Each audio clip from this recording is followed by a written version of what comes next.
இன்றைய ஆத்மீக தேன்.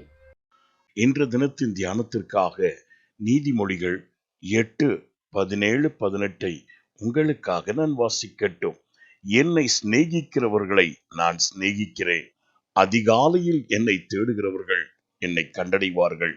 ஐஸ்வர்யமும் கனமும் நிலையான பொருளும் நீதியும் என்னிடத்தில் உண்டு.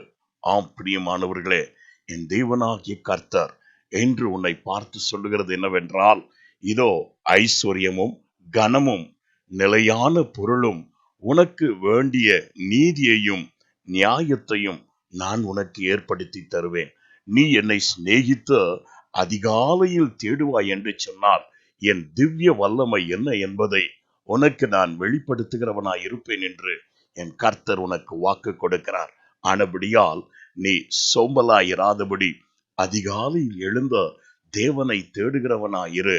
அவர் தாமே உனக்கு வேண்டியதான நீதியையும் நியாயத்தையும் விளங்கி உன்னுடைய எல்லா வழக்கையும் தீர்த்து வைக்கிறது மாத்திரமல்ல, உனக்கு வேண்டிய நிலையான பொருளையும் கனத்தையும் மேன்மையையும் கொடுக்க வல்லவராயிருக்கிறார். நான் உங்களுக்காய் ஜெபிக்கட்டும்.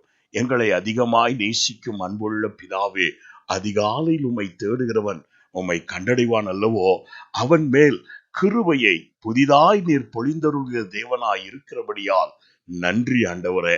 இந்த காலை வேளையிலும் என்னோடு இணைந்து ஜெபிக்கிற ஒவ்வொருடைய பிள்ளைகளையும் ஆசீர்வதிப்பீராக. அவர்கள் கையிடும் எல்லா வேலைகளையும் வாய்க்க பண்ணும். உம்மை நேசித்த ஒவ்வொரு நாளும் அதிகாலையில் உம்மை தேடுகிறபடியால் தேவ கிருபை புதிதாயிருந்து நடத்திற்றும். இயேசுவின் நாமத்தில் பிதாவே, ஆமென். God bless you.